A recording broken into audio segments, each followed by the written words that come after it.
continuamos aquí en Alcanzando el Conocimiento, una herramienta vital, y nos encontramos con Irene Torices. Ella pues preside el grupo GEISAT y bueno, ya nos hablarás. ¿Cómo estás? Bienvenida. Muchas gracias. Irene, ya nos hablarás de qué es GEISAT. Platícanos, cómo se fundó, hay diferentes motivaciones que te llevaron a dedicarte pues a este tipo de actividades, pero ¿qué es GEISAT primero que nada? Bueno, el nombre completo es Grupo Educativo Interdisciplinario en Sexualidad Humana y Atención a la Discapacidad, y nos conformamos ante la necesidad que observábamos en diferentes especialistas que somos socios fundadores, que trabajamos en el área de la discapacidad, de atender la sexualidad de las personas con discapacidad, que es una de las áreas, o era en ese momento y sigue siéndole, más olvidadas en la atención integral a las personas con discapacidad. Entonces conformamos un grupo de 14 personas que empezamos a darle estructura a lo que es ahora GEISAT, y tenemos también cada una historias familiares o personales de relación directa con población con discapacidad. Una vez que nos constituimos legalmente, empezamos a trabajar sobre el diseño de diferentes programas y estrategias de intervención para poder garantizar que la educación de la sexualidad para las personas con discapacidad, así como la atención a su salud sexual y reproductiva, empezara a ser una realidad en nuestro país. Y uno de estos proyectos fue la creación de un programa con nivel de maestría en discapacidad y sexualidad, que es único en el mundo, que tiene el reconocimiento de validez oficial de la Secretaría de Educación Pública, y también de un programa de diplomado, que es un programa más breve, que tiene actualmente el aval de la UNAM y que tuvo también en su momento el aval de la Universidad Autónoma de Yucatán. A lo que nosotros le apostamos es a la formación de recursos humanos en discapacidad y sexualidad, porque la población que existe en nuestro país con discapacidad es demasiada como para que solamente la atendamos quienes somos actualmente, quienes llevamos a cabo estos programas, que somos 30 especialistas de diferentes áreas.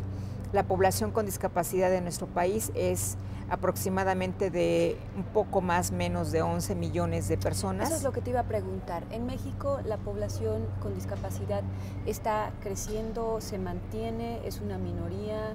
¿Cómo está? No es una minoría, estamos hablando de el 13% de la población total de nuestro país, aunque las cifras del INEGI sean otras, pero la realidad es que el censo que hizo el INEGI en el 2010 tuvo varias fallas en la captación de información sobre discapacidad, y lo que los organismos internacionales y los propios organismos nacionales que trabajan con personas con discapacidad afirmamos y reconocemos es que el 13% de la población de nuestro país presenta algún tipo de discapacidad. Y esto va aumentando, respondiendo a tu pregunta, porque cada vez son más las enfermedades de tipo degenerativo que generan secuelas discapacitantes, y además a edades muy tempranas. Por ponerte un ejemplo, la enfermedad de Parkinson, que antes se presentaba al inicio de la tercera edad, ahora se está presentando entre los 35 y los 40 años. Entonces estamos... ¿Cuáles son las causas? Bueno, las causas del Parkinson en realidad se desconocen, solamente se sabe que hay una disminución de la producción de dopamina en el cerebro, que es la sustancia que se encarga de regular nuestros movimientos, pero se presume que tiene mucho que ver con factores ambientales, y que esto, sumado al estrés, es lo que ha incrementado la incidencia justamente de este tipo de enfermedades, que son degenerativas porque no hay una cura, porque avanzan o se hacen más severas con el paso del tiempo, y además estas personas que inician tempranamente se deterioran más rápidamente y mueren también más tempranamente. No alcanzan ni siquiera a veces a llegar a la tercera edad o a lo que se conoce ahora como adultos mayores. Entonces sí hay un incremento en la población con discapacidad, por eso no confiamos en las cifras que nos da el INEGI. Entonces, tomando en cuenta esa referencia, tú, de alguna manera, esta organización civil, está a cargo de emprendedores sociales como tú. Entonces, están atendiendo una necesidad, y bueno, esto, ¿cómo llegas a las personas, a las familias que tienen este problema? ¿Cómo se reúnen contigo? ¿Te buscan? ¿Tú los buscas? Bueno, habitualmente son ellos los que nos buscan. Antes de que nosotros nos constituyéramos legalmente, que fue en el 2004, estuvimos la mayoría de quienes somos socios fundadores trabajando para otra institución que se dedica también a la educación de la sexualidad y que son quienes tienen el reconocimiento de validez oficial del programa de maestría. Ahí es donde surge este programa y donde empezamos a establecer contacto con diferentes instituciones para poder ofrecerles educación de la sexualidad y atención a la sexualidad a sus usuarios.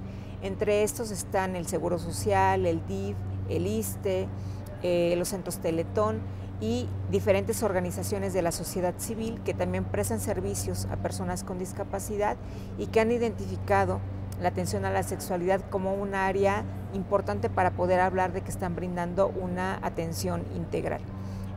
En la mayoría de los casos, te repito, ahora son las instituciones y las personas quienes nos buscan, pero también nosotros periódicamente organizamos eventos, principalmente dos.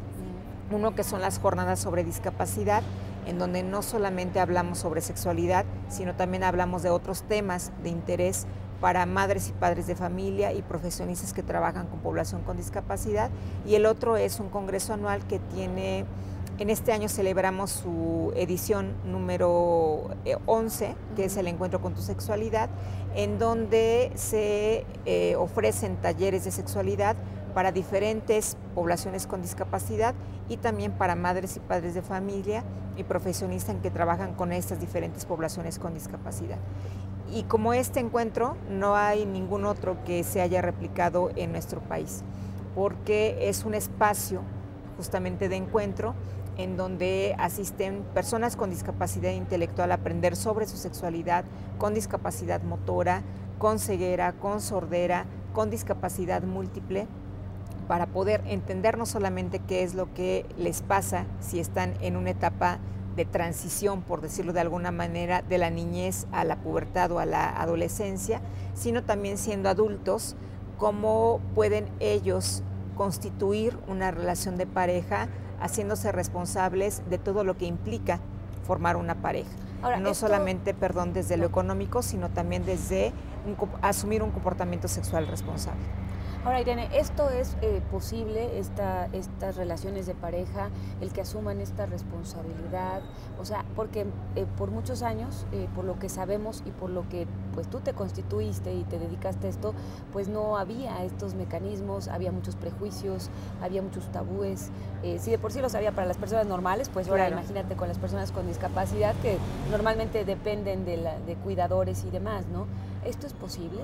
Sí es posible, siempre que se dé un acompañamiento que permita que desarrollen las habilidades conceptuales, aptitudinales y actitudinales que les permitan, igual que a cualquiera de nosotros, crearse una red de apoyo y además saber en qué momento necesitan pedir ayuda. Y estas redes de apoyo las tenemos todas las personas, estemos o no emparejadas, tengamos o no tengamos hijos, y recurrimos a ellas cuando nos es necesario. Entonces, lo primero es que estas personas que están en el interés de formar una pareja puedan crear estas redes de apoyo, identificar personas clave que les pueden apoyar y posteriormente sentarse con ellos y de manera muy puntual identificar cuáles son las fortalezas que tienen y cuáles son las áreas de oportunidad. Y nosotros en lo que trabajamos es en reforzar estas áreas de oportunidad para que puedan conformar una pareja de manera exitosa, en el entendido también de que las parejas no siempre son para toda la vida.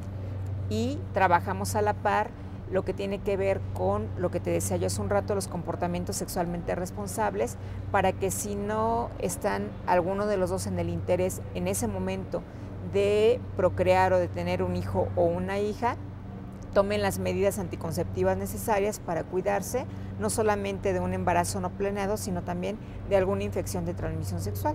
Porque tenemos, por ejemplo, el caso de que la población sorda es, entre la población con discapacidad, la que presenta el mayor número de personas infectadas por VIH.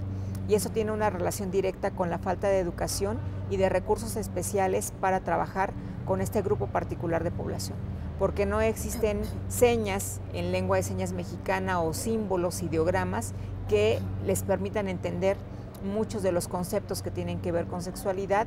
No tienen acceso a la lectura y a la escritura porque es una de las poblaciones que tiene mayor rezago en el ámbito académico, y esto limita, por supuesto, que lleguen a entender su sexualidad de una manera amplia y que asuman, por lo tanto, la responsabilidad. Irene, y en este caso, bueno, ese es justamente riesgoso, ¿no? Esto que estás diciendo, de que los sordos, por ejemplo, no tienen la manera de protegerse. ¿Ustedes ahí qué es lo que hacen con ellos? Bueno, lo que hacemos es, a través de los talleres de sexualidad y de un intérprete de lengua de señas que ha trabajado con nosotros desde antes que iniciáramos con Geisha, que ya tienen prácticamente 10 años trabajando con nosotros y que se ha involucrado mucho en el trabajo de educación de la sexualidad, garantizar que la interpretación a lengua de señas sea lo que nos garantice que haya un aprendizaje significativo, que verdaderamente logren comprender cuáles son los riesgos que están corriendo al tener una actividad sexual sin protección con una persona a veces completamente desconocida, porque como dicen ahora los chavos comúnmente, pues se levantan a cualquiera en el antro, ¿no? Además de que los sordos, aunque no escuchan, son bien fiesteros. Entonces, pues se van con personas desconocidas, tienen actividad sexual sin protección y sin saber que pueden tener el riesgo de una infección de transmisión sexual. Y lo más grave no es el hecho de que puedan o no adquirir, sino que además de todo no son una población considerada ni de riesgo ni beneficiaria de los apoyos públicos que pueden dar instituciones, por ejemplo, como Sencida. Sencida no los considera una población objetivo. ¿Por qué? Porque nosotros no tenemos manera de comprobar que son hombres que tienen sexo con hombres o hombres que son migrantes y que vienen de repente y tienen sexo con sus mujeres y las mujeres sordas son las que se infectan, o que son parejas, que son personas homosexuales. Esto es algo que no podemos nosotros demostrarle a instituciones como esta. Entonces no hay recursos para la educación de su sexualidad y esto por supuesto que incrementa el riesgo. Y si tomamos en consideración que en México somos la única institución prácticamente que ofrece estos servicios a esta población, pues por supuesto que el trabajo que tenemos es muchísimo y que además tenemos que ir adecuando no solamente con el apoyo del intérprete de lengua de señas, los diferentes recursos que utilizamos para trabajar con ellos. Con ellos hay que ser muy expresivo corporalmente, hay que trabajar mucho la cuestión de visual, incluso teatral, ¿no? Hay que utilizar recursos efectivamente más visuales, porque además si no tienen la lectoescritura, ¿de qué sirve que yo les pase un PowerPoint con puras láminas que están llenas de texto? Y además de un texto que no está lo suficientemente condensado como para que ellos identifiquen únicamente palabras clave que les van a ser de mayor utilidad que echarles todo un choro mareador que no les va a servir de mucho.